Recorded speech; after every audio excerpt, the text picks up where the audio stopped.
जो भगवत चर्चा सुनता रहता है रोज, तो सर्वसंगोपहो हिमाम, सत्संगा सर्वसंगोपहो हिमाम, सत्संग आपको सब संगों से अलग करके भगवत अनुरागी बना ही देगा।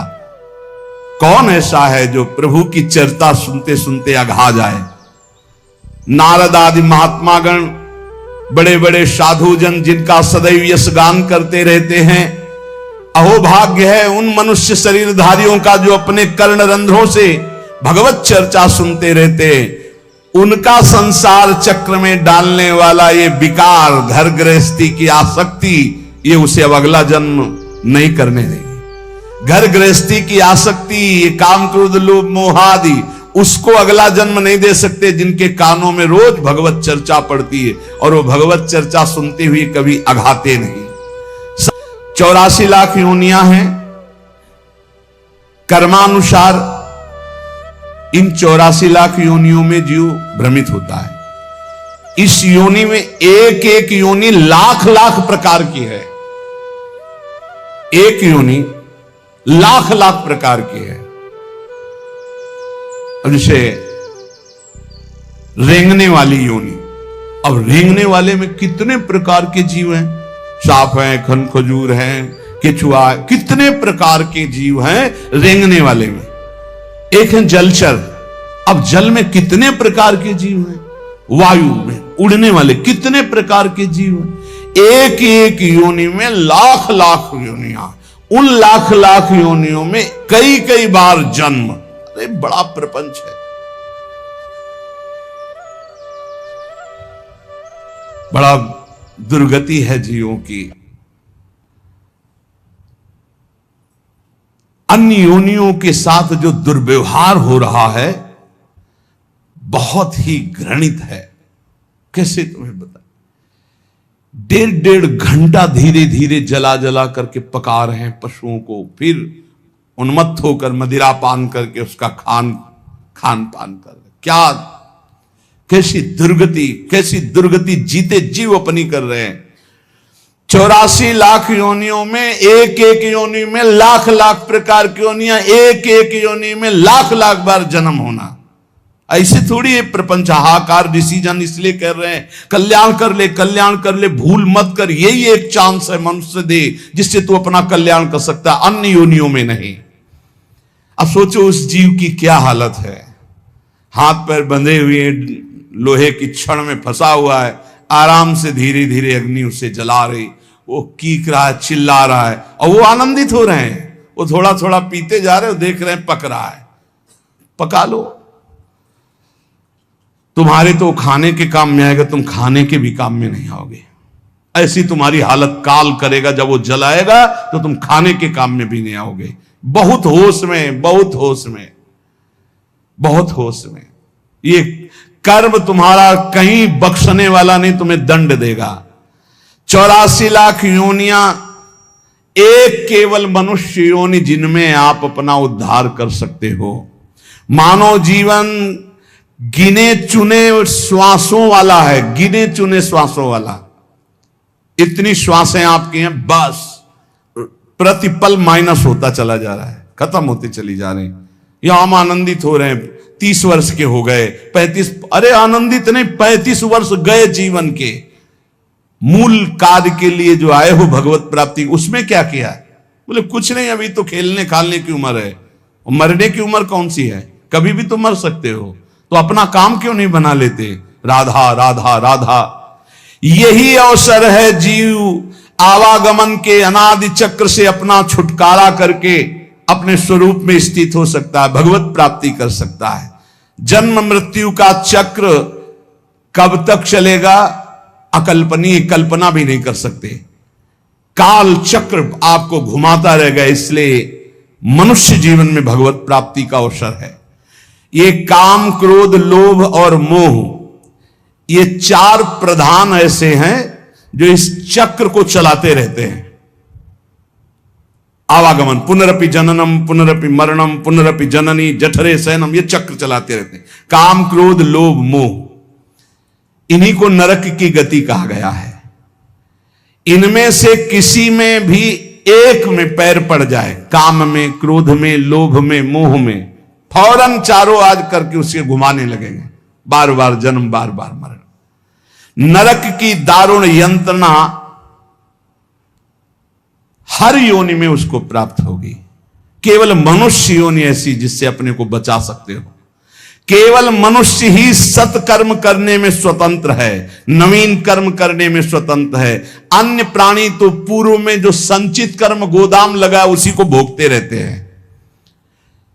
वो अशुभ कर्मों का नाश करते रहते हैं, भोग भोग करके। वो नवीन कर्मों का उपार्जन नहीं कर सकते।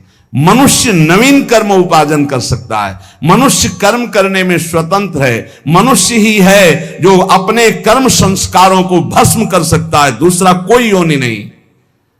अब उसे सोचना है कि जो आपके गंदे कर्म जमा हैं उसमें और प्लस करना है या आग लगाना है पूरी गोदाम को। स्वतंत्र हो आप।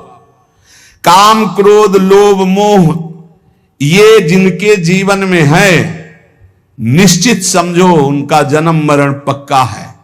जन्म मरण पक्का है। इन चारों को मिटाने के लिए चार ये पहलवान ताल ठोक के खड़े हैं। काम, क्रोध, लोभ, मोह ये शत्रु, तो सत्संग, परोपकार, वैराग्य और नाम जप, ये चार ऐसे हैं कि इन चारों को चटनी बना देंगे। रोज सत्संग सुनो, अपने भोजन में से चाहे एक रोटी निकालो, रोज दूसरों के उदर में जाने वाला विधान करो, परोपकार की भावना और वैराग्य। जननी जनक बंधु सुत दारा, तन धन धाम सुहृद परिवारा, सबकी ममता ताग बटोरी, मम पद मन बांध बरडोरी। छोड़ दो भगवान के भरोसे में और अपने कर्तव्य का पालन करो। ज्यादा चिंता मत करो, चिंतन करो प्रभु का, वो सब संभाल लेंगे। अनंत ब्रह्मांड संभाल रहे हैं। तुम्हारे परिवार में तो 2 4 6 लोग ही होंगे। वैराग्य सब भगवान का है, भगवान देखेंगे। जो जैसा कर्म करेगा वैसा भोगेगा। राधा राधा राधा। और अपने कर्तव्य का पालन, जिसके प्रति जो संबंध है ईमानदारी से आप करो, लेकिन राग मत करो। और नाम जप, सत्संग, परोपकार, वैराग्य और नाम जप, इसके द्वारा इस चक्र का नाश कर दो। काम, क्रोध, लोभ, मोह इनकी मिटिया मेट करने के लिए सामर्थ्य है ये सत्संग, परोपकार, वैराग्य और भजन। अब भगवत धाम और नरक ये दो हैं। चयन करो तुम्हें कहां जाना है। अगर काम, क्रोध, लोभ, मोह तो त्रिविधम नरकस्येदम द्वारम नाशन मात्मना कामा क्रोधा तथा लोभा। और यदि सत्संग, परोपकार, वैराग्य, भजन तो भगवत धाम। ये 2 गतियां हैं। उपासक देख लो, अगर भगवत धाम जाना है तो इन 4 बातों को छोड़ना होगा। काम, क्रोध, लोभ, मोह, 4 बातों को पकड़ना होगा। रोज सत्संग, रोज परोपकार और सबसे अंदर से वैराग्य और खूब नाम जप। इसी के द्वारा भगवत प्राप्ति होती है। तीर्थपाद भगवान श्री हरि की जो गुणानुवाद लीला कथा है,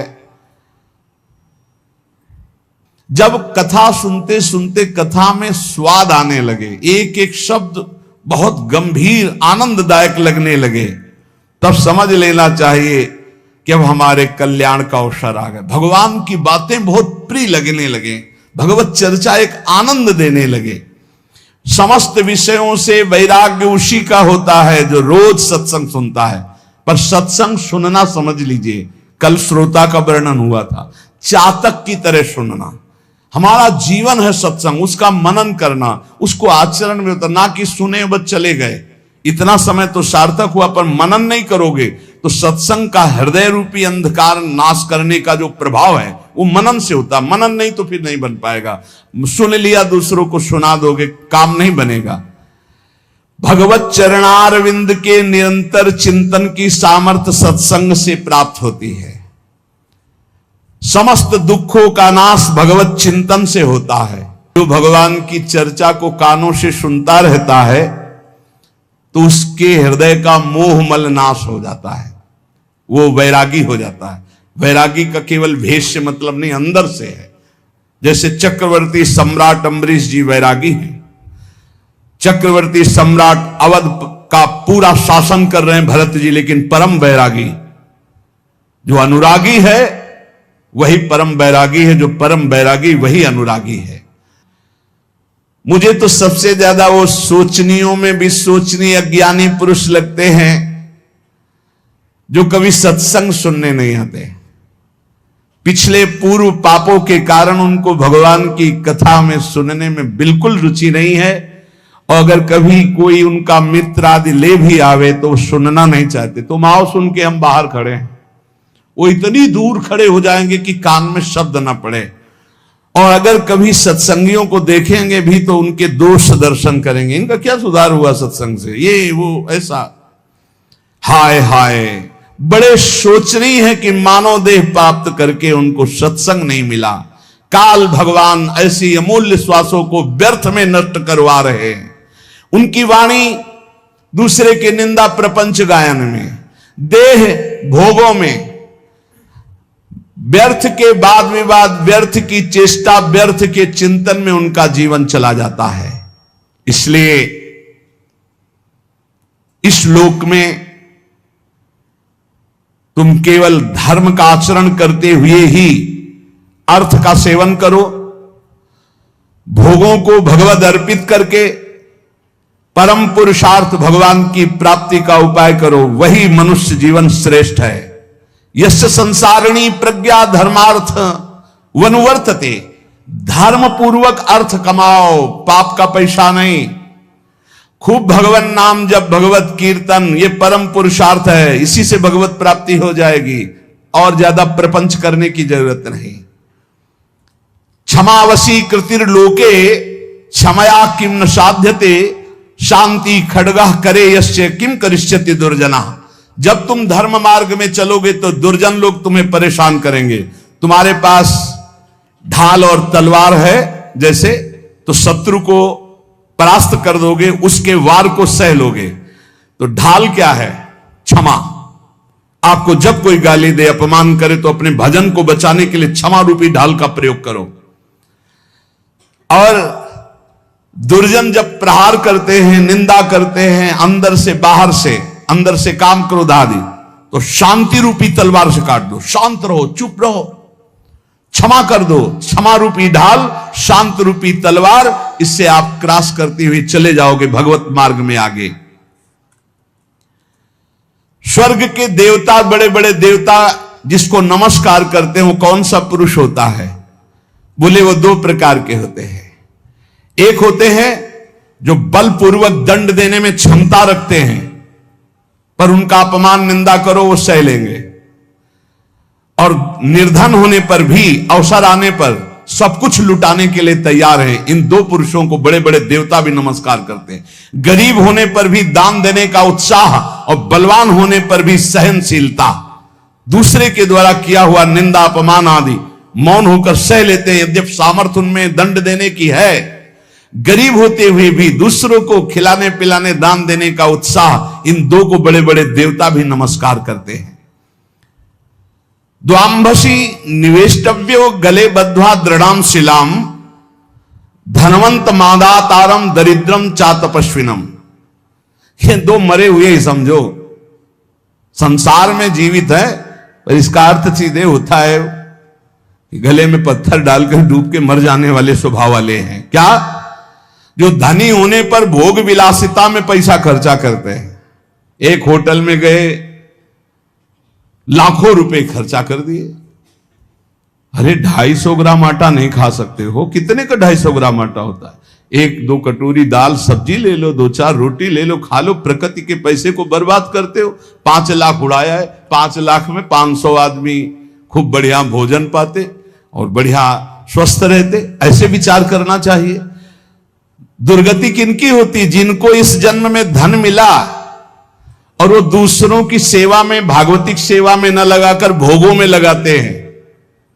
पीछे वाले श्लोक में था, कहते द्वाविमौ पुरुषो राजन स्वर्गस्योपरि तिष्ठितः प्रभुश्च क्षमया युक्तो दरिद्रश्च प्रदानवान। जो गरीब होकर दूसरों को दान देने का उत्साह रखता है वो, और जो बलवान होने पर दूसरों को क्षमा कर देता है वो, इन दो को देवता भी नमस्कार करते हो। देवलोक के भी ऊपर गति पाने वाला है। और इन दो को, जो धनी होने पर, धन होने पर भी साधु सेवा, गौ सेवा, भक्त सेवा या समाज सेवा में ना देकर वो उड़ाता है नाना प्रकार के काम भोग, विषय भोग, मनोरंजन में। ऐसा नहीं कि प्रकृति का धन तुम्हें मिला तुम उसके स्वामी जो चाहो कर लो। तुम सिर्फ मुनीम हो, स्वामी तो भगवान है। हिसाब से चलो, नहीं सब छीन लिया जाएगा। जो धनी होने पर मदांध होकर गलत जगह धन खर्चा करता है, मैं इसका स्वामी हूं, और सही ढंग से उसको खर्चा ने सो धन धन्य प्रथम गति जाकी। अरे कितने ऐसे बीमार लोग हैं जिनके पास अर्थ व्यवस्था नहीं, कितने भूखे लोग ऐसे हैं जिनके पास भोजन व्यवस्था। हम कह रहे हैं बहुत वास रहित लोग हैं जिनकी वास व्यवस्था नहीं। तुम्हारे पास धन बड़ा है, अरे कितने कितने करोड़ ऐसे मनोरंजन में, पूरे भारत में एक एक कुटिया बना दो, एक एक गांव में तो एक एक परिवार तो रह जाएगा। धन का सदुपयोग है दूसरों के सुख में लगाना, अपने मनोरंजन में लगाना नहीं। अपनी आन बान शान किसमें है? भगवान प्रसन्न हो जाए, इसमें नहीं है कि संसार जान जाए कि हमने इसके लिए इतना पैसा खर्चा किया। दुर्गति होती है। धन अगर वो धर्म विरुद्ध आचरणों में जा रहा तो तुम स्वामी के द्वारा दिए हुए धन का अपमान करो। तुम स्वामी नहीं हो, लक्ष्मीपति नारायण है, तुम थोड़ी हो। तुम तो मुनीम हो, तुम्हें केवल पुण्य बल से उतना अधिकार मिला है, छीन लिया जाएगा, देख लेना। इसी जन्म में दोनों क्रियाएं देखी गई। मदोन्मत्त हो जाने से श्री वैभव अंतर ध्यान हो जाता, खत्म खेल, पूरा जीवन जेल में काटो। और जो दरिद्र होने पर कष्ट सहकर भगवान नाम जप करके अपना काम नहीं बना लेता है, भोगों के लिए ललचाता हुआ दूसरों की चाटुकारिता करता है, दोनों मरे हुए पुरुष हैं ये, मरे हुए। जिन हरि भगत हृदय नहीं आनी, जीवित सौ समानते प्राणी। हरणम च परश्वानाम परदाराभिमर्शनम सुहृदश्च परित्यागस्त्रयो दोषा छयावहा।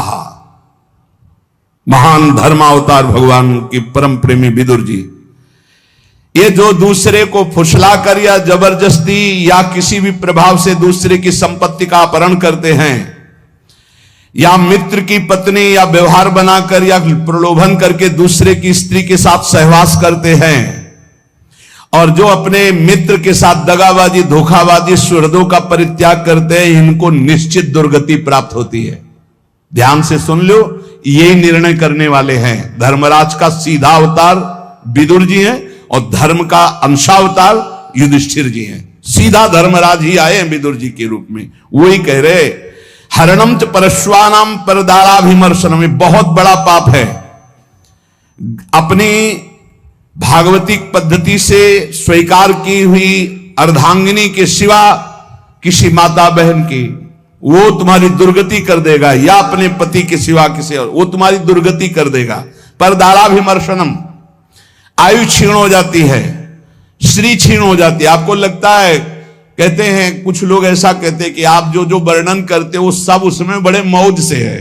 तुमको बताया है आखिरी इच्छा पूर्ति की जाती मरने वाले की। इनकी आखिरी इच्छा है तुम अजर अमर तो हो नहीं तो देख लेना इनकी क्या गति होगी।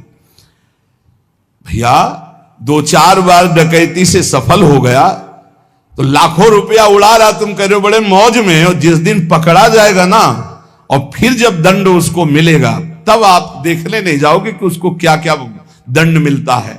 ऐसे ही जब यमपुरी में जीव जाता है यहां से कर्म करके, तो शास्त्रों में पढ़ो, तुम्हें शास्त्रों तक पहुंच नहीं और विश्वास नहीं तो तुम मानते नहीं हो कि नरक है।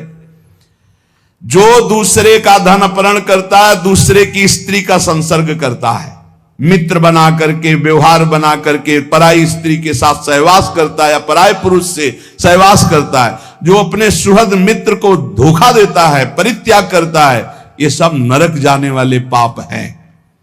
भक्तम च भजमानम च तवास्मीति च वादिनम त्रिनेता शरणम प्राप्तान विस्मेपि न संत्यजे।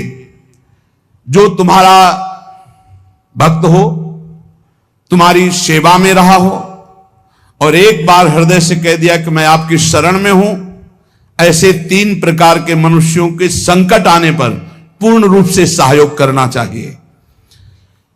गृहस्थ में अपने कुटुंब में जो सबसे बूढ़ा हो उसको सबसे पहले भोजन देना चाहिए, धर्म का आदेश है।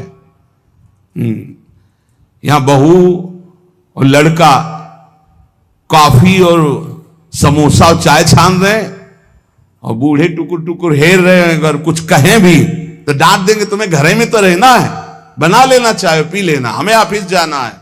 और ज्यादा बात किए तो 2-4 थप्पड़ मार दिए मां के, पिता के। कुटुंब में सबसे पहले भोजन का अधिकार किनको है?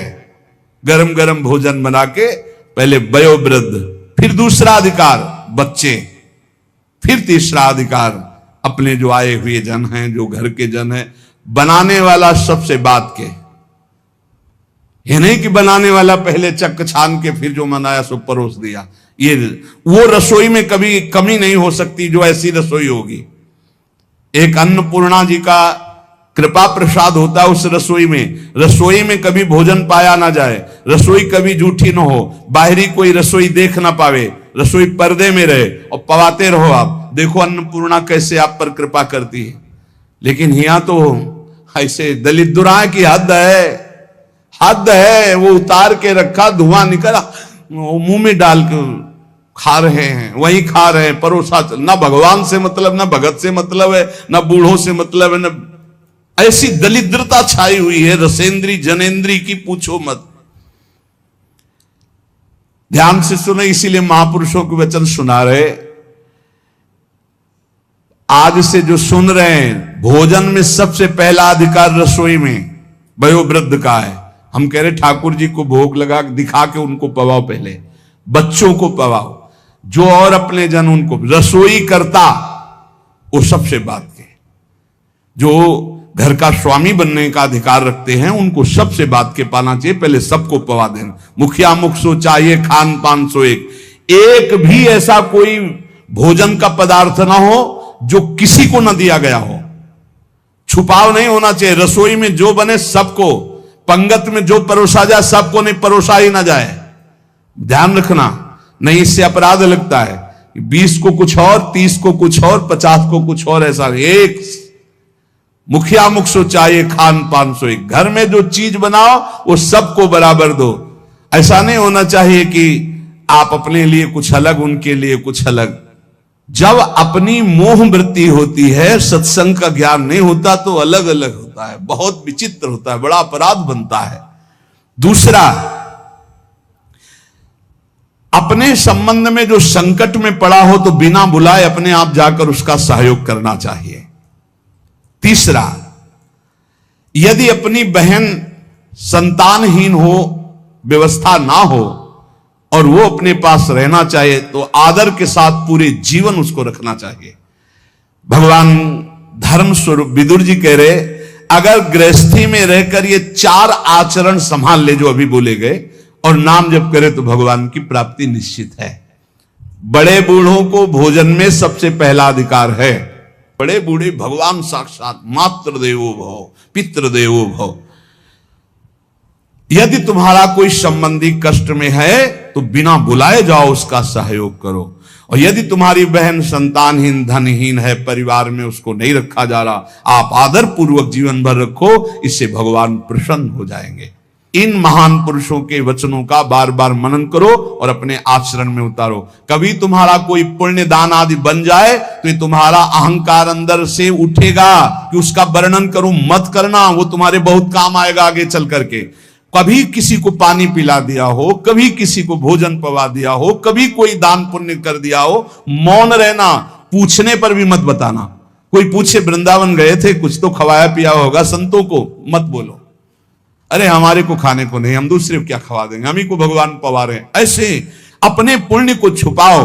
और अगर कोई संत महापुरुषों का समागम मिले तो भगवत प्राप्ति के योग्य जो वचन निकल रहे हैं उनको ऐसे पकड़ो जैसे कोई गरीब आदमी संपत्ति को पकड़ता है, और उन वचनों का बार बार मनन करो। तो जैसे पात्र को मांजा जाता है तो निर्मल हो जाता है, ऐसे जब हम सत्संग के वचन चिंतन करते हैं तो हमारा मन, हमारा बुद्धि, हमारा चित्त, हमारा अहंकार ये निर्मल होने लगता है। निर्मल अहंकार भगवत स्वरूप है। इसलिए खूब नाम जप करो।